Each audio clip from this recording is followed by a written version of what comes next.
एक दफ़ा एक साइंसदान ने एक ऐसा एक्सपेरिमेंट किया। उसने एक टिड्डे को पकड़ा, उसने ऐसा सिखाया कि वो जब भी उसे आवाज़ देता वो छलांग मारकर उसके पास आ जाता।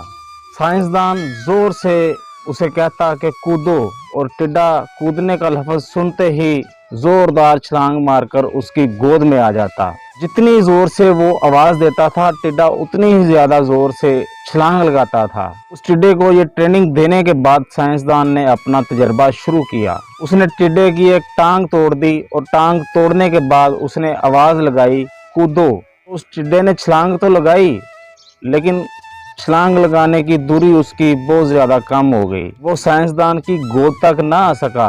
साइंटिस्ट ने इस पर ही बस ना किया। साइंटिस्ट ने उस टिड्डे की दूसरी टांग भी तोड़ दी और फिर अब आवाज़ लगाई कि कूदो। टिड्डे की छलांग लगाने की दूरी और भी कम हो गई। साइंसदान ने जब तीसरी टांग तोड़ी तो छलांग की दूरी और ज़्यादा कम हो गई। इसी तरह वो साइंसदान एक एक करके टिड्डे की टांगें तोड़ता गया। हर टांग टूटने पर छलांग की दूरी कम होती गई। जब उस साइंटिस्ट ने टिड्डे की आखिरी टांग तोड़कर कूदो की आवाज़ लगाई तो टिड्डा अपनी जगह से हिल भी नहीं पाया। एक्सपेरिमेंट मुकम्मल हो चुका था। साइंसदान ने एक्सपेरिमेंट का रिजल्ट अपनी डायरी पर नोट करना शुरू किया। उसने लिखा कि जब टिड्डे की एक टांग तोड़ी गई तो वो थोड़ा सा बहरा हो गया। उसकी सुनने की सलाहियत थोड़ी कम हो गई। तो जब उसकी दूसरी टांग तोड़ी तो वो और ज़्यादा बहरा हो गया। हर टांग टूटने पर वो और बहरा होता गया। सारी टांगें टूटने पर तो वो बिल्कुल ही बहरा हो गया। उसको अब सुनाई नहीं देता था। जोर जोर से चिल्लाने का भी उस पर कोई असर न था।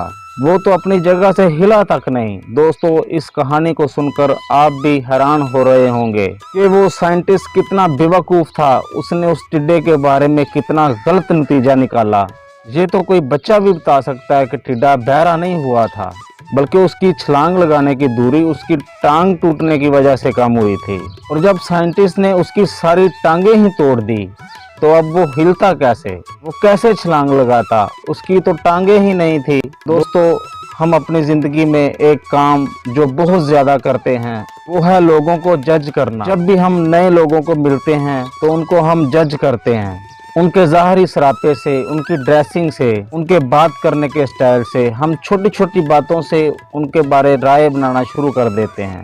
और फिर कई बार हम भी उस साइंटिस्ट की तरह बेवकूफ़ बन जाते हैं। दोस्तों, लोगों के बारे राय बनाने में, उनको परखने में कभी भी जल्दबाजी ना करें।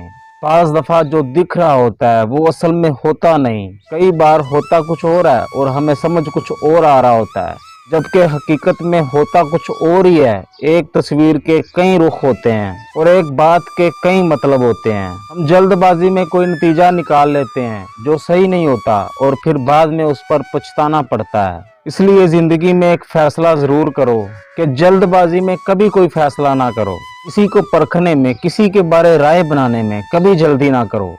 तसल्ली से, सोच समझकर, ठंडे दिमाग से हर पहलू का जायजा लेकर फैसला करें। दोस्तों, हमेशा मुस्बत सोचकर हर चीज़ का रोशन पहलू देखने की कोशिश करें। लोगों को मौका दें कि वो आपको समझ सकें और आप उन्हें समझ सकें।